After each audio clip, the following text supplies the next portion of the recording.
Assalamualaikum warahmatullahi wabarakatuh. Perkenalkan, nama saya Irgal Gipari. Dan saya Arisal. Kami berdua akan mewawancarai salah satu guru SMA Negeri 4 Sopeng tentang malasnya siswa mengerjakan tugas. Ayo ikuti terus wawancara kami. Let's go. Mango Yard.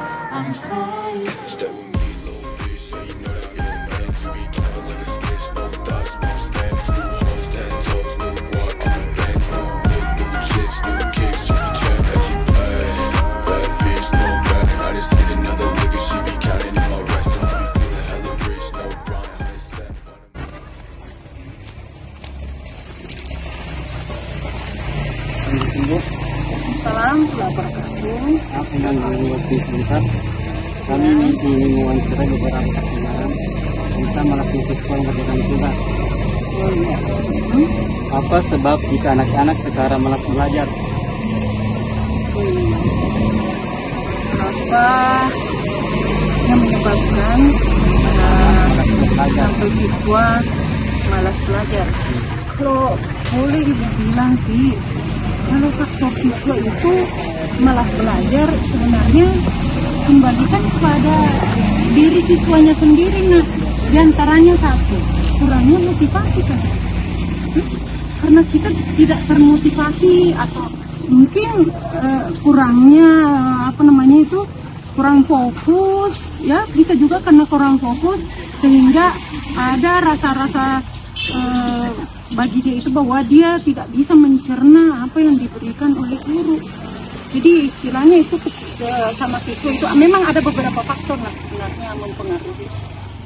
Di antaranya ya satu ya mungkin satu kurang disiplinnya siswa terhadap tugas yang diberikan oleh guru, terus karena ada beberapa faktor, nah ada dua misalnya itu ada dari faktor ekstrinsik, ada faktor intrinsik. Jadi kalau faktor ininya dari dalam diri siswa itu sendiri, jadi diantaranya tadi tingkat motivasinya, terus kemudian fokusnya. Kalau dari luar bisa juga ibu katakan salah satu faktornya ini karena pergaulan, ya pergaulan. Karena pergaulannya biasanya ada faktor malas mengerjakan karena keseringan terbawa dengan pergaulannya sehingga melupakan tugas-tugas yang harusnya dikerjakan. Mungkin ini sementara yang bisa dijelaskan. Yang kedua, bagaimana caranya agar anak tidak malas belajar? Iya. Kalau menurut ibu sih yang keadaan sehari-hari faktor untuk menghalau sehingga siswa itu tidak timbul kemalasan dalam dirinya untuk belajar, ya faktor utamanya itu ya ciptakan hal yang menyenangkan, bikin dia belajar sambil bermain, bermain sambil belajar. Yang jelas kuncinya satu, jangan pernah mempermainkan pelajaran. Jadi ciptakan suasana yang menyenangkan. Bisa juga diciptakan sebenarnya dengan cara pemberian tips-tips tersendiri apabila dia melakukan satu terobosan baru, misalnya dia duluan mengumpulkan tugas, ya kita berikan tips-tips apa, ada hadiah-hadiah, pujian, A+, kan menginginkan begitu tak? Semisal kita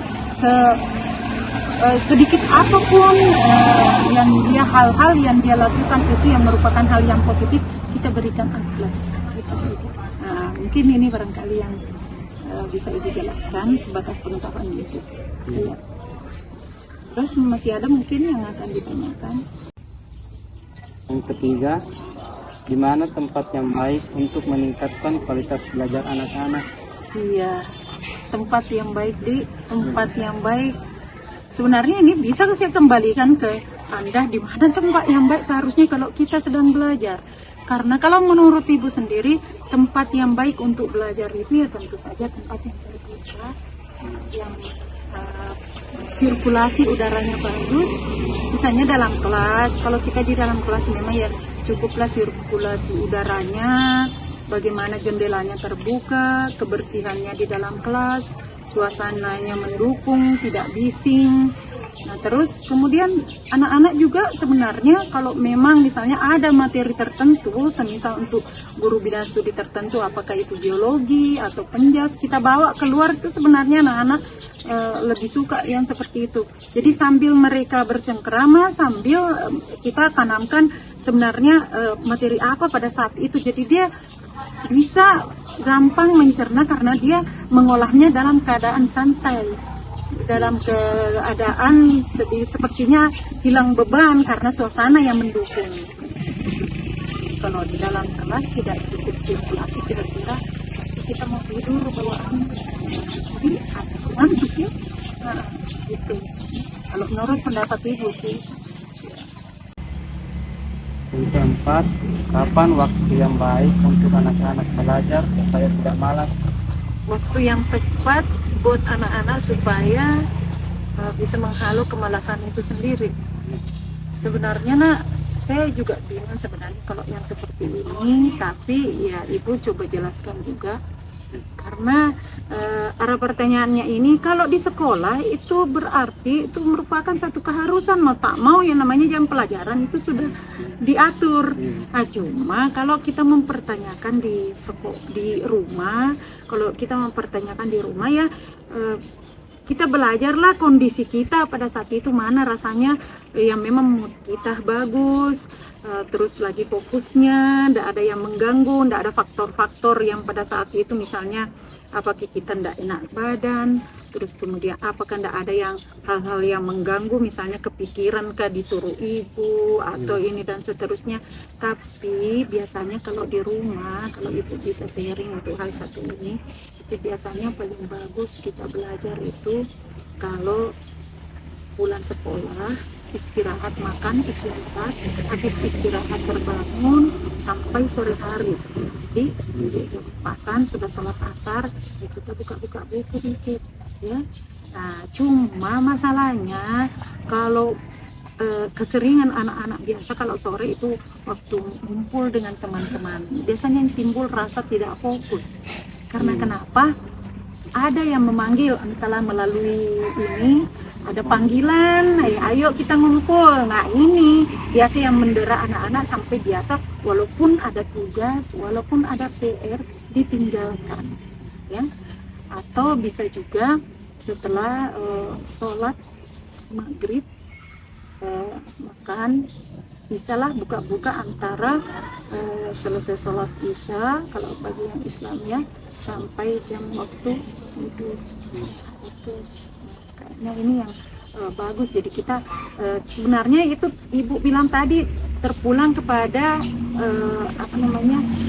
intrinsipnya anak-anak sendiri, di mana bisanya fokus kira-kira nggak ada. Jadi terpulang kepada diri kita, faktor diri kita, di mana kira-kira saya bagus untuk ini. Karena belajar itu nak butuh fokus, ya butuh fokus. Terima kasih Bu atas pendapat dan sarannya. Itulah tadi wawancara kami berdua tentang malasnya siswa mengerjakan tugas. Sekian dari kami. Wassalamualaikum warahmatullahi wabarakatuh.